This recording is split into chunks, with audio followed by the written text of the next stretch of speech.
अस्सलाम वालेकुम readers, welcome to my channel.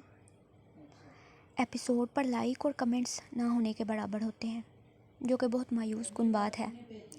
आज के एपिसोड पर 300 लाइक्स और 100 कमेंट्स का टारगेट डन करें ताकि नेक्स्ट एपिसोड जल्द अज जल्द लिखी जा सके। आप बिना लाइक और कमेंट किए ही रीड कर लेते हैं, जिससे चैनल को नुकसान हो रहा है। काइंडली एपिसोड पढ़ने के बाद अपना रिव्यू ज़रूर दिया करें। Don't copy paste my novel without permission. Novel Deewangi, episode number 9। Writer Annie Rajput. ये रात खान विला के मकीनों पर बहुत भारी गुजरी थी। रोहान खान सारी रात बैकग्राउंड से टेक लगाए परेशान बैठा रहा था। वो नहीं चाहता था कि उसकी वजह से उसके मॉम डैड परेशान होते, लेकिन आज कहीं ना कहीं वो अपने मॉम डैड के लिए परेशानी का बायस बन ही गया था, और उसकी वजह थी हानि। ये सोच ही रोहान खान का दिमाग फटने को था कि कैसे और कब हानि ने अपने दिल में ली उसके लिए ऐसे जज्बात को जन्म दे दिया था, जबकि उसने तो हमेशा उसे अपनी छोटी बहन की तरह ही ट्रीट किया था।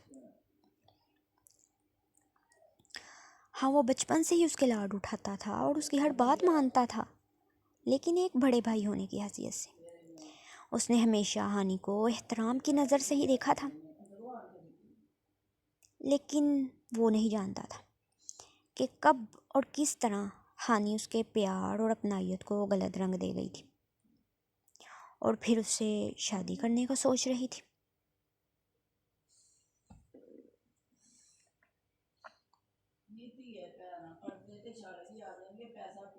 ये सोच ही रोहान खान का दिल कर रहा था कि वो यहाँ से कहीं दूर चला जाए, जहाँ हानि और उसकी ज़ात का नामो निशान तक भी ना हो।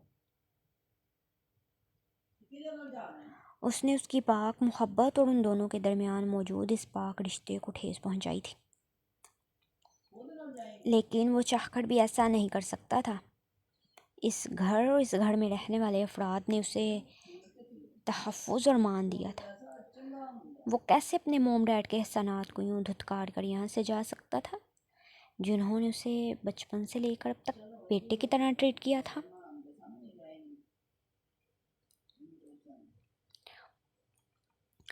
हाँ, रोहान खान नहीं जानता था कि उसके माँ बाप कौन थे।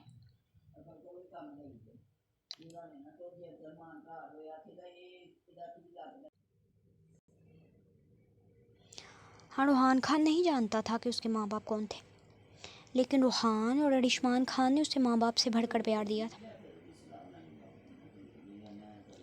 और वो उनके प्यार की लाज रखते आज अपने जहन में आने वाले हर ख्याल को दूर झटक गया था कि वो हानि की वजह से अपने मोम डैड को दुख नहीं देना चाहता था। रोहान खान मुसलसल अपनी कनपट्टी सहलाई सोचों में गुम था, तो दूसरी तरफ रोहा और अरिशमान खान के कमरे की लाइट्स भी ऑन थी।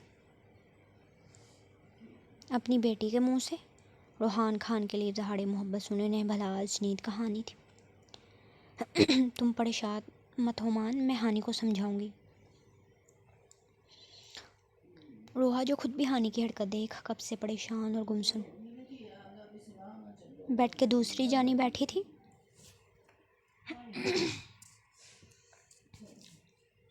अभी गहरा सांस भरते अरिशमान खान के कंधे पर हाथ रखे उसे पुकारा था कि अरिशमान खान, जो कब से माजी की सोचों में गुम था, अपनी नम आंखें उठाए रोहा को देखा था, और अरिशमान खान की आंखों में नमी देख रोहा ने आगे बढ़ते उसके कंधे पर हाथ रखते उसके गिर्द अपना हसार बनाया।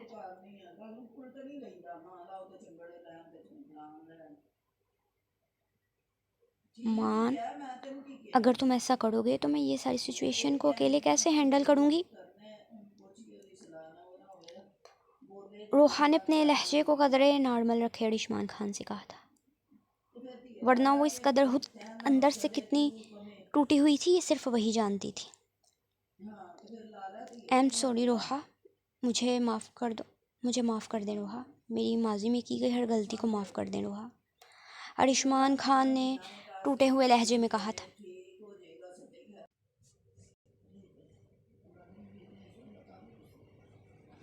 कि अरिशमान खान की बात सुन रोहा ने गहरा सांस भरा था। वो जानती थी कि अरिशमान खान कब से बैठा क्या सोच रहा था। वो यकीनन हानि की गई आज की हरकत पर अपनी माजी की याद में चला गया था। हाँ, बरसों पहले अरिशमान खान ने भी तो अपनी बेटी की तरह यूं रोहा और उसके माँ बाप को मजबूर और बेबस किया था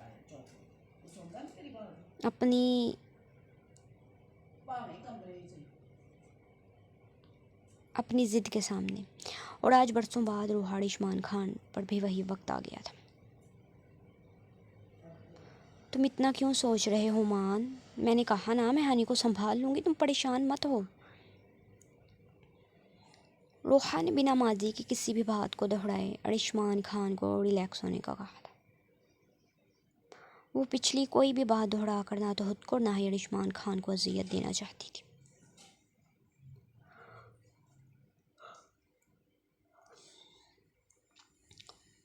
और अरिशमान खान रोहा के गिर्द मजबूती से अपना हसार बनाता अपनी आंखें मूंद गया था कि एक आंसू लुढ़क कर उसकी दाढ़ी में जज्ब हुआ था।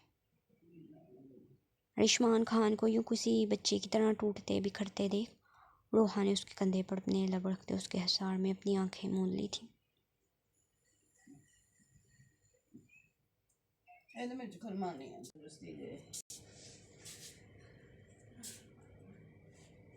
और वो अरिशमान खान को मज़ीद परेशान नहीं करना चाहती थी, लेकिन उसका दिल उनकी ज़िद को देख डर रहा था।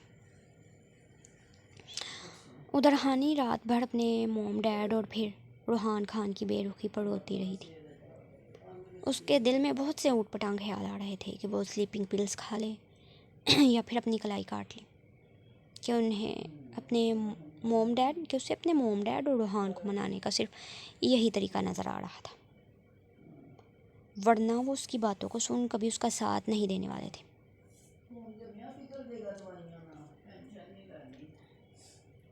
हानि जो कि सारी रात रोती रही थी, सुबह कहीं फजर के करीब अजान की आवाज़ पर अपने आंसू पोंछती फिर बेड से उठती वज़ू करने गई थी।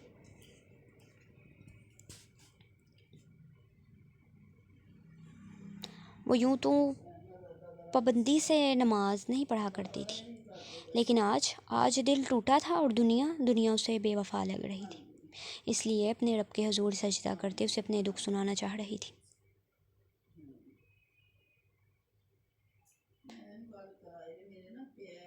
फजर की नमाज अदा किए हानि ने वहीं मुसल्ले पर बैठे यूं ही दुआ के लिए हाथ उठाए तो आंखों से बेख्तियार आंसू बरसना शुरू हो गए थे। हाँ, वो जानती थी कि वो जिस बात के लिए ज़िद कर रही थी वो इतनी आसान ना थी। वो जानती थी कि रोहान खान का रिएक्शन ठीक था। वो ये भी जानती थी कि उसके मोम डैड उसकी ज़िद को पूरी नहीं कर सकते थे, लेकिन वो अपने दिल का क्या करती? वो अपने दिल को कैसे समझाती कि उसे रोहान खान नहीं मिल सकता था।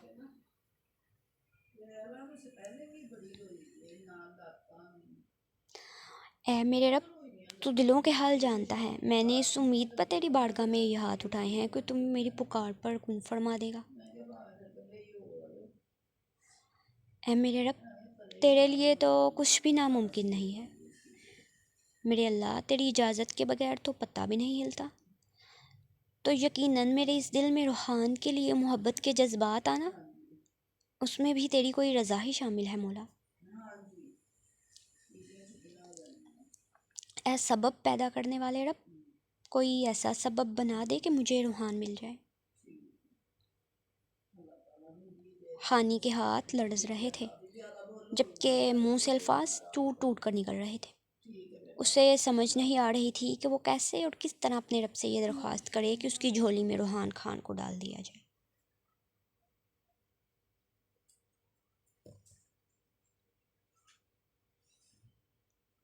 लेकिन उसने इस यकीन के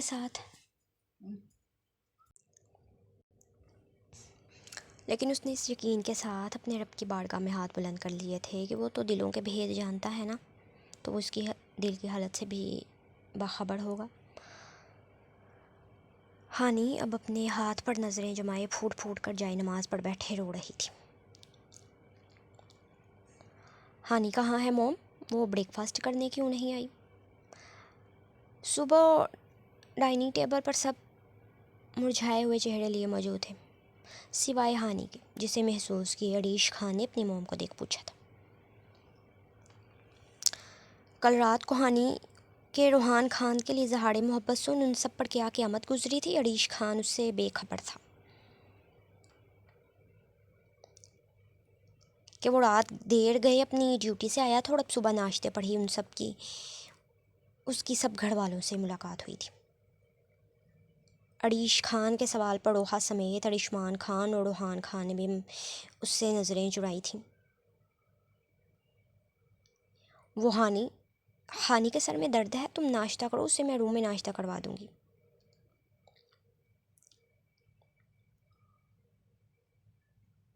रोहा ने जैसे बहाना बनाया था, सर में दर्द है छिपकली के, मेरा मतलब हानि के, तो आप मुझे पहले बता देती मोम। चले खैर, मैं अभी उसे देख कर आता हूँ और ज़रूरत हुई तो मेडिसिन भी दे आऊँगा। अरीश खान ने हानि के सर में दर्द होने का सुनते अपनी कुर्सी से उठते कहा था कि अरिशमान खान की बात पर उसके कदम रुके थे।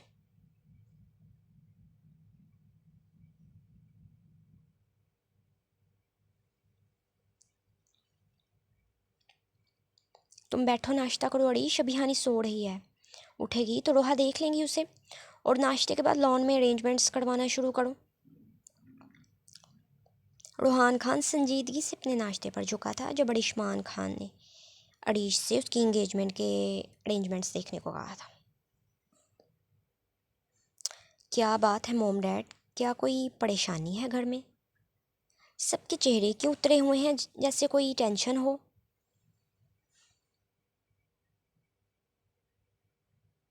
अपने डैड की बात पर? हाँ, मैं सर हिलाए। अरीश खान बैठ तो गया था, लेकिन रूहान खान, रोहा और फिर अपने डैड के चेहरे पर उसे खुशी के कोई असरात नज़र नहीं आ रहे थे, जिस पर अरीश खान ने किसी खदशे के तहत पूछा था कि यूँ तो हर रोज़ वो डाइनिंग टेबल पर बड़े खुशगवार मूड में होते थे, लेकिन आज आज सबके चेहरों पर परेशानी और उदासी थी। लेकिन किस बात की? इस बात से अरीश खान अनजान था। नहीं तो कोई परेशानी नहीं है अरीश, चलो तुम नाश्ता करो। रोहा ने जल्द ही अपने चेहरे के तासुरात ठीक करते अरीश खान से कहा था, और फिर उसे खुद ही नाश्ता सर्व करने लग गई थी। रूहान भैया, अगर आपको कुछ पता है तो आप ही बता दो यार, आखिर क्या चल रहा है? जहाँ तक मुझे याद पड़ता है,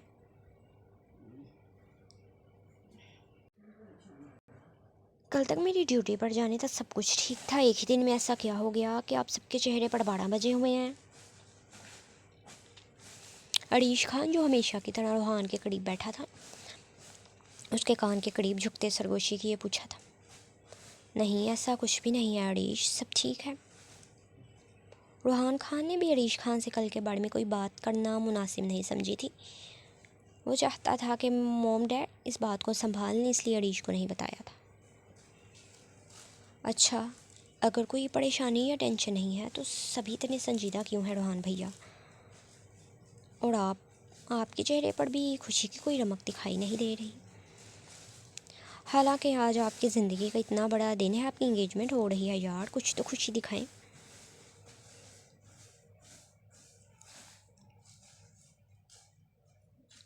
अगर रूहान खान कह रहा था कि कोई बात नहीं, तो यकीनन ऐसा ही होना था, ऐसा अरीश खान ने सोचा था, और फिर माहौल को खुशगवार करने के लिए रूहान खान को तंग किए शरारत से कहा था। हाँ, तो मैं खुश ही हूँ अरीश। रूहान खान ने लबों पर ज़बरदस्ती की मुस्कुराहट सजाए अरीश खान से कहा था कि वो अपने जिगरी यार, अपने छोटे भाई को परेशान नहीं करना चाहता था।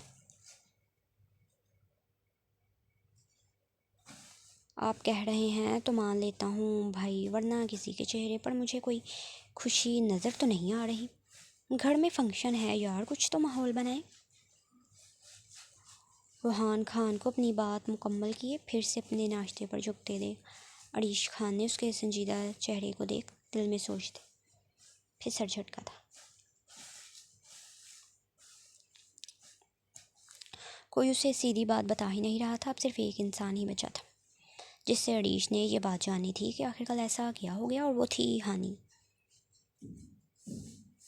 अरीश खान ने दिल ही दिल में सोचा था कि वो नाश्ते के बाद हानि से पूछेगा और उसे ज़रूर पता होगा। लड़की वालों ने दोपहर 3 बजे के करीब आना था, इसलिए अरिशमान खान, रूहान और अरीश को नाश्ते के बाद अपने साथ लिए लॉन में आ गया था ताकि अपनी निगरानी में सारी तैयारियां करवा सके। और रूहान खान इन सब तैयारियों में ये भूल चुका था कि उसे हानि के कमरे में जाकर उसे देखना भी था।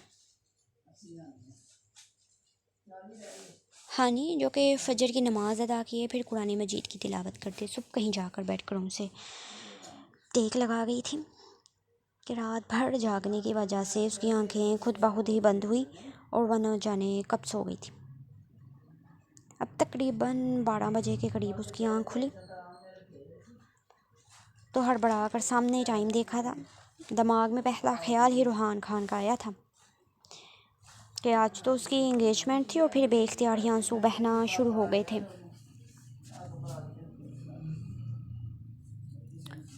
हानि ने अपने चाहत की पुश्त से बेदर्दी से अपने आंसुओं को साफ करते फिर बेड से कदम नीचे रखे थे तो उसे एक ज़ोरदार चक्कर आया था। उसने कल दोपहर को लंच किया था, उसके बाद ना ही रात को डिनर किया था और अब भी 12 बज गए थे।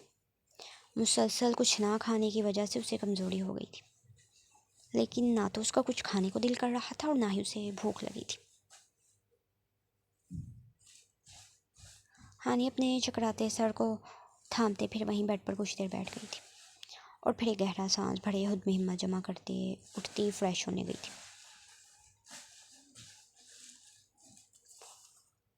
हानि फ्रेश होती फिर सीढ़ियों से उतरते नीचे आई तो आज लाउंज में पहले दिनों की निस्बत ज़्यादा चहल पहल थी। मुलाजिम यहाँ से वहाँ भाग अपने अपने कामों में मसरूफ़ थे। सामने ही रोहा मुलाजमों को किसी काम के बारे में समझा रही थी कि हानि को नीचे आते देख उसका दिल जैसे मुट्ठी में बंद हुआ था। निढाल सा वजूद, सूजी हुई आंखें और बिखरे बाल। एक ही रात में हानि ने अपना क्या हाल बना लिया था। हानि की हालत देख रोहा ने अपनी आंखें मीच कर खोली थी।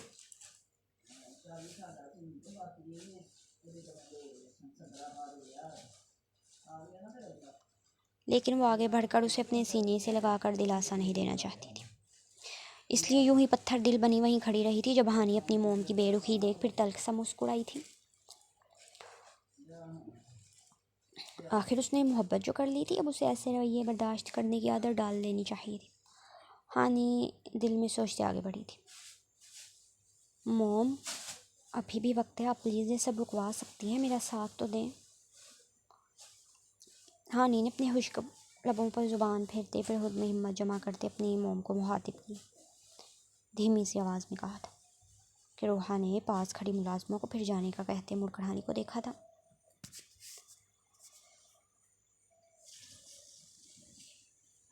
तुम जैसा सोच रही हो हानि वैसा कुछ भी नहीं होने वाला, इसलिए तुम्हारी बेहतरी सी में है कि मज़ीद खुद को इस दलदल में ना धकेलो। जाओ, कुछ ही देर में मेहमान आने वाले होंगे, रेडी हो जाओ।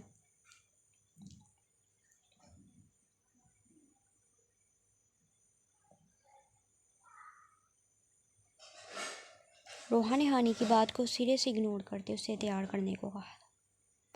अगर उसके डैड या अरीश उसे इस हालत में देख लेते तो जहाँ अरिशमान खान उसके लिए फ़िक्रमंद होता, वहीं अरीश खान ने 100 तरह के सवाल करने थे। और रोहा आज के दिन कोई तमाशा नहीं चाहती थी, इसलिए हानि को उसके कमरे में भेजना मुनासिब समझा था।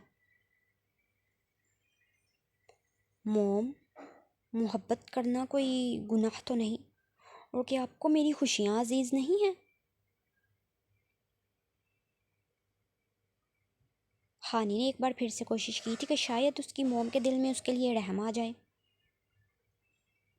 हानि, तुमने सही कहा। हाँ, तुमने सही कहा हानि, मोहब्बत करना कोई गुनाह नहीं, लेकिन जो मोहब्बत तुमने की है वो गुनाह ही है। और रही बात तुम्हारी खुशियों की, तो मुझे तुम्हारी खुशियाँ अपनी जान से भी ज़्यादा अजीज़ हैं। लेकिन दूसरी तरफ मुझे रूहान तुमसे कम अजीज़ नहीं।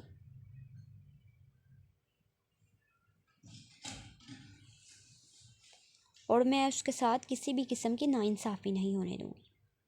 जैसे मुझे तुम्हारी खुशी अजीज़ है, वैसे रूहान की भी है। और तुम जो कह रही हो ना, नामुमकिन है। मैं अपने रूहान के साथ कोई ज़बरदस्ती नहीं करूँगी।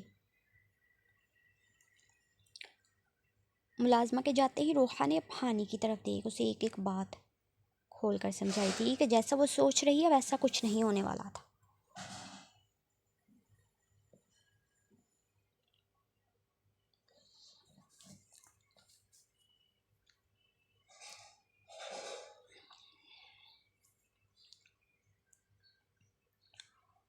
हानि अपनी मोम की बात सुन फिर से कोई रिएक्शन देती या कोई बात करती कि तभी अरिशमान खान रोहा को पुकारते लाउंज में एंटर हुआ था। अपने डैड को आते देख हानि ने अब की बार अरिशमान खान का रुख किया था कि शायद वही इसकी सिफारिश कर दे।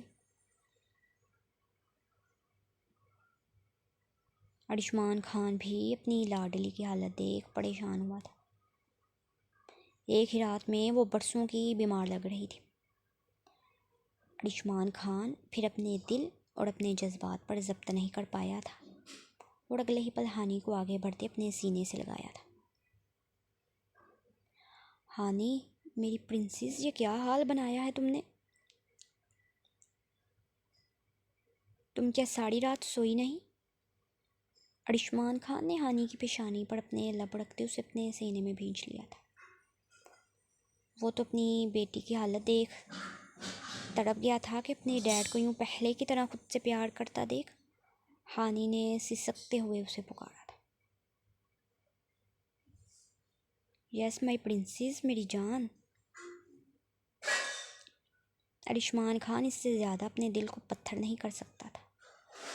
वो कैसे अपनी बेटी की उजड़ी हुई हालत को देख उससे नज़रें चुरा सकता था या उसे इग्नोर कर सकता था, जबकि दूसरी तरफ रोहा ने अरिशमान खान का रिएक्शन देख और उसे हानि को अपने सीने से लगाते देख गहरा सांस भरा था, जैसे कह रही हो कि तुम्हारा कुछ नहीं हो सकता मान।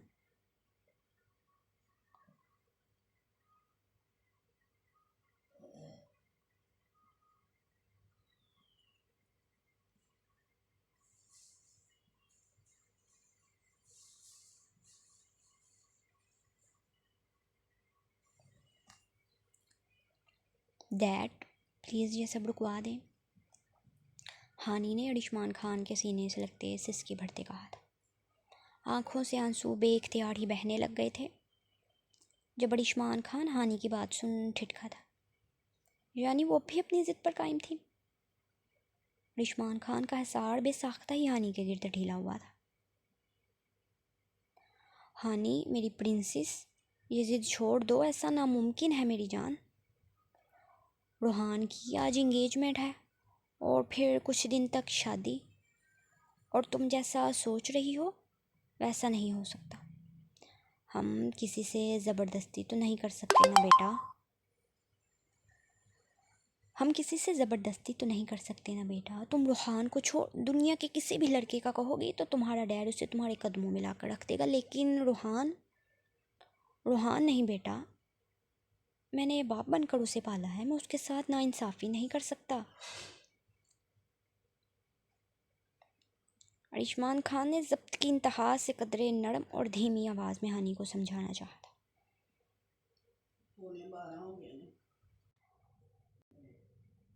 हाँ, उसे अपनी बेटी अजीज़ थी, बहुत अजीज़ थी, लेकिन दूसरी तरफ रूहान खान था। वो उसे किसी कठपुतली की तरह इस्तेमाल नहीं कर सकता था। वो जीता जागता इंसान था, उसकी अपनी इमोशंस थे, फीलिंग्स थी। वो कैसे उसके साथ ज़बरदस्ती कर सकता था कि वो उसकी बेटी से शादी करे जिसे उसने बड़ा भाई बनकर पाला हो। कुछ देर पहले अपने डैड का वही प्यार और मोहब्बत देख हानि के दिल में जो थोड़ी बहुत उम्मीद जागी थी कि उसके डैड उसकी बात मानकर रूहान की इंगेजमेंट को रुकवा देंगे, अरिशमान खान की अगली बातों को सुन जैसे उसकी वो छोटी सी उम्मीद भी टूट गई थी। अरिशमान खान की बातों और लहजे से साफ वाज़ेह हो रहा था कि वो रोहा की ज़िद पूरी नहीं कर सकेगा।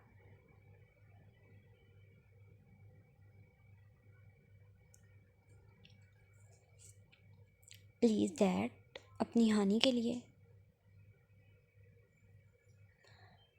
अरिशमान खान ने उसे कितने साफ और वाज़ेह अल्फाज में समझाया था कि ऐसा नामुमकिन है, लेकिन हानि की फिर से वही ज़िद सुन उसने गहरा सांस भरा था।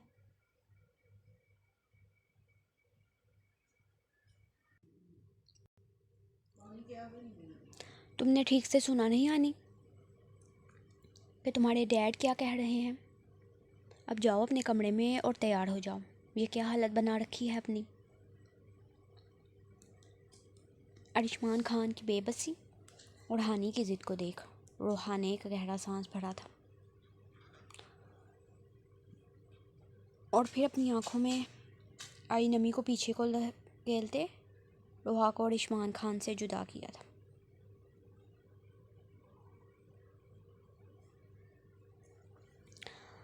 हानि की आंखों में आंसू देखकर अरिशमान खान ने ज़ब्त से अपनी आंखें मींची थी। वो बेबसी के उस दहाने पर खड़ा था कि चाहकर भी अपनी बेटी की आंखों से आंसू साफ नहीं कर सकता था, इसलिए ज़ब्त से अपने जज्बात को रोकते वापस मुड़ गया था। वो मज़ीद यहाँ रुककर हानि को यूं सिसकते और रोते हुए नहीं देख सकता था।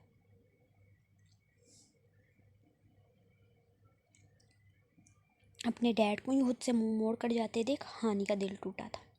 उसे यकीन नहीं आ रहा था कि ये वाकई उसके मोम डैड थे जो कल तक उस पर जान निछावर करते थे, उसके मुंह से निकलने से पहले कि उसकी हर बात को पूरा कर दिया करते थे, और आज जब वो उनसे अपनी मोहब्बत मांग रही थी तो उससे अनजान बन गए थे, जैसे वो उसे जानते ही ना हों।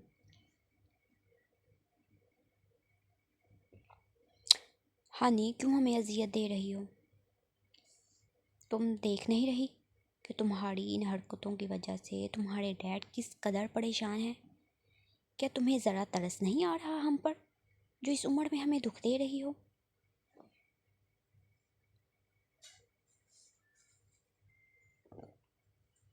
अरिशमान खान को यूं निढाल सा कंधे झुका कर वापस जाते देख रोहा ने हानि के बाजू को झटका देते उसे होश दिलाना चाही थी कि वो अपनी इस जिद को छोड़ दे। जब हानि ने अपनी भीगी आंखें उठाई अपनी मोम को देखा था, जिस पर रोहा उससे नज़रें चुराती, अगले ही पल उसके बाजू को छोड़ती फिर वहाँ से जा चुकी थी।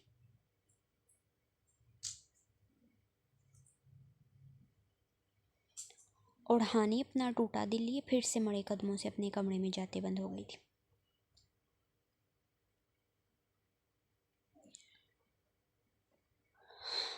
रोहान भैया, आप तो बहुत हैंडसम लग रहे हो यार आज। Rohan Khan light grey colour के 3 पीस में मलबूस ड्रेसिंग मिरर के सामने खड़े होते अपने बालों को सेट कर रहा था, जब अरीश खान ने उसके कमरे में दाखिल होते लबों पर मुस्कुराहट सजाए कहा था।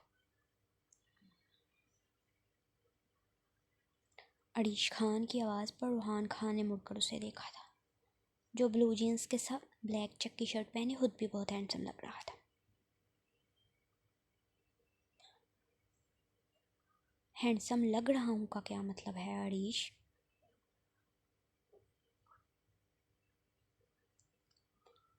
रोहान खान अपना निचला लब दांतों तले दबाए शरारत से कहा था। सॉरी रोहान भैया, मेरे मुंह से निकल गया, आप तो हैं ही हैंडसम। अरीश खान अपनी हल्की सब्ज रंग आंखों को पटपटाए मासूमियत से कहते फिर रोहान खान के गले से लगा था कि रोहान खान उसे अपने सीने में भींचता मुस्कुराया था।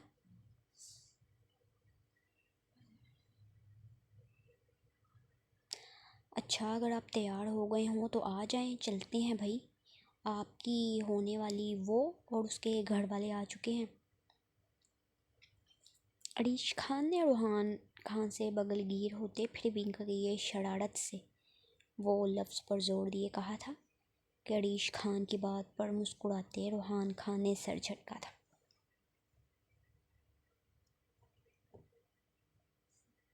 वो सुबह से यूं ही उसे छोटी छोटी बातों पर तंग कर रहा था।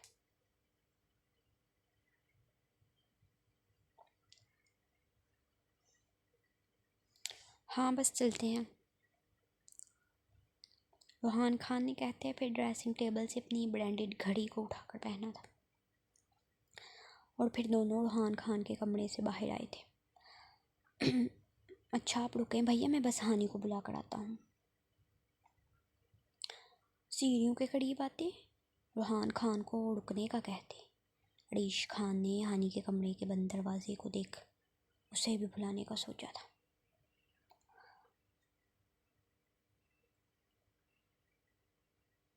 जबकि हानि के नाम पर रूहान खान के चेहरे के तासुरात सर्द हुए थे और वहाँ में सर हिलाए वहीं रुक गया था ताकि अरीश खान खुद ही जाकर हानि को बुला लाए।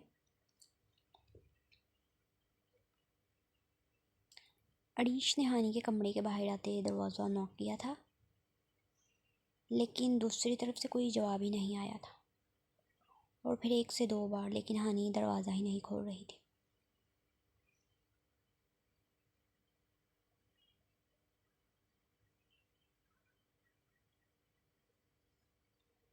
ये हानि दरवाज़ा क्यों नहीं खोल रही? अरीश खान ने अगले ही पल अपने दरवाजे पर रखे हाथ से ज़रा दरवाजे को पुश किया तो वो अंदर की तरफ खुलता चला गया था।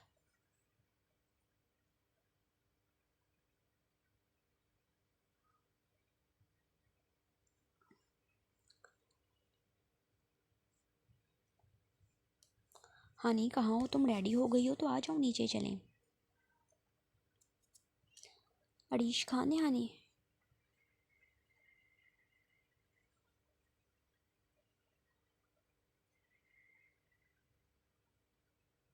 के अंधेरे में डूबे कमरे को देख फिर उससे आवाज़ लगाई थी, जबकि रूहान खान वहीं बाहर खड़ा अब उन दोनों बहन भाइयों के आने का वेट कर रहा था। अरीश खान यूं ही हानि को पुकारते अंदर की जानिब बढ़ा था और फिर स्विच बोर्ड पर हाथ मारते कमरे को रोशन किया था कि इस कदर अंधेरे में उसे कुछ दिखाई ही नहीं दे रहा था।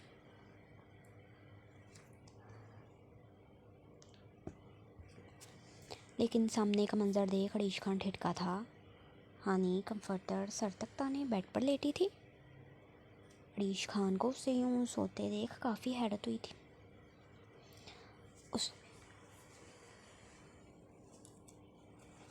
उससे बेसाख्ता ही सुबह नाश्ते पर अपनी मोम की कही गई बात याद आई थी कि हानि के सर में दर्द हो रहा है। कहीं हानि की तबीयत ज़्यादा तो ख़राब नहीं हो गई।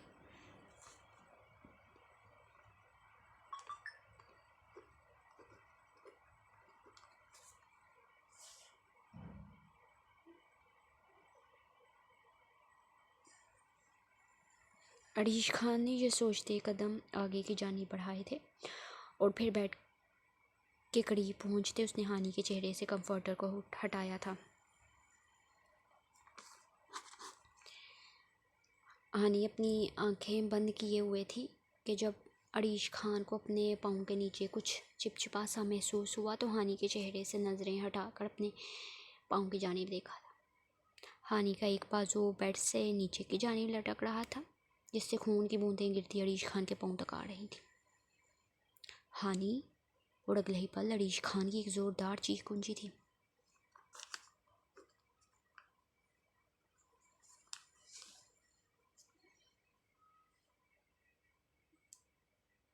हानि मेरा बच्चा, ये क्या कर लिया तुमने? अरीश खान को कुछ सेकंड्स तो समझ नहीं आई थी कि हानि उसकी जान से अजीज़ बहन ने अपनी कलाई काट ली थी। वो इस सारी सिचुएशन को देखकर पैनिक कर गया था। जब बाहर खड़े रूहान खान ने जब अरीश खान की चीख सुनी तो बेसाख्ता ही भागते हानि के कमरे में दाखिल हुआ था और फिर आगे का मंजर देख उसके पाँव के नीचे से ज़मीन खिसक गई थी। हानि अपने हाथ की नस काट चुकी थी, जबकि अरीश खान उसके चेहरे को थपथपाए उसे होश दिला रहा था। ये सब क्या हो गया रूहान भैया? कोई मुझे कुछ बताएगा? रूहान खान को अपने पीछे ही अंदर आते देख अरीश खान ने चीख कर कहा था। वो सुबह से ही सब घर वालों से एक एक करके पूछ चुका था कि आखिर को हुआ क्या है, कि वो सब टेंशन में है। और हानि भी नाश्ते पर नहीं आई, लेकिन किसी ने भी उसकी बात का कोई सीधा जवाब नहीं दिया था।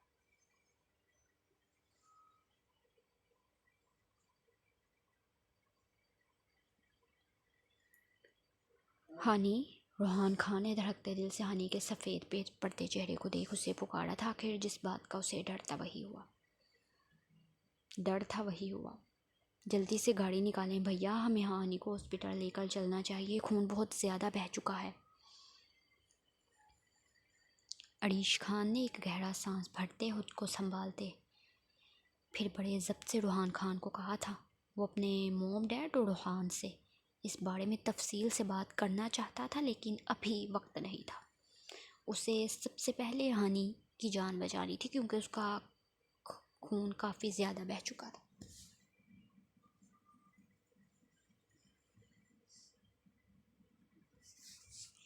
हाँ हाँ, मैं बस अभी गाड़ी निकालता हूँ। रूहान खान फिर उल्टे कदमों हानि के कमरे से बाहर भागते नीचे लाउंज में आया था।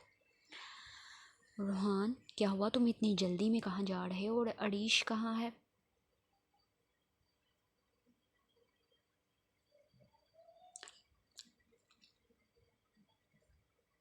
रोहा, जो कि अपने दुपट्टे का पल्लू संभालते उन दोनों भाइयों को ही देखने आई थी, यूं रूहान खान को यूं तेज़ी से नीचे आते देख उसे आवाज़ दी थी। और इससे पहले कि रूहान खान रुक कर कुछ कहता, उसके पीछे से आते अरीश खान को देख रूहा के पांव तले से ज़मीन निकल गई थी। अरीश हानि को अपनी बाहों में उठाए सीढ़ियों से नीचे आ रहा था, जबकि उसकी कलाई पर एक सफ़ेद पट्टी बंधी थी, जो यकीनन अरीश खान ने उसकी कलाई से निकलते खून को रोकने के लिए ही बांधी थी। रूहान खान ने अपनी मोम की नज़रों के ताक़ुब में पीछे देखा था, जहां अरीश खान हानि को उठाए नीचे आ रहा था, और फिर बिना कुछ बोले बाहर पोर्च की तरफ भागा था ताकि गाड़ी निकाल सके।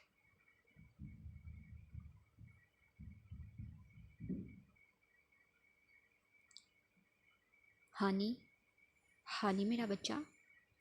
रोहा जैसे हानि की हालत देख तरफ उठी थी। उसने इतना बड़ा कदम उठा लिया था।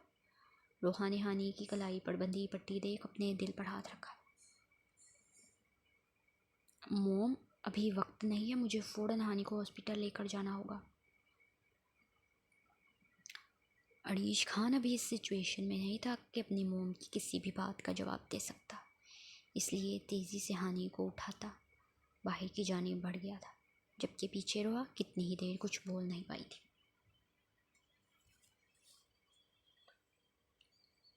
ड्राइंग रूम में कुछ मेहमान बैठे थे और अरिशमान खान उन्हीं के पास था, और बहुत से मेहमान अभी आने वाले थे।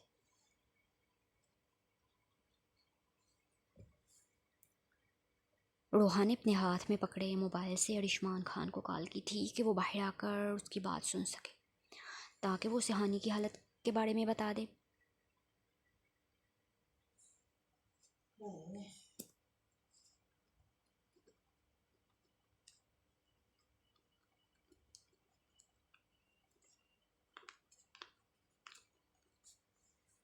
अरीश खान ने हानि को गाड़ी की पिछली सीट पर डालते रूहान खान को जल्दी से गाड़ी स्टार्ट करने को कहा था, कि रूहान खान तेज़ी से ड्राइविंग सीट पर बैठते गाड़ी स्टार्ट कर गया था। अब उनका रुख हॉस्पिटल की जानिब था।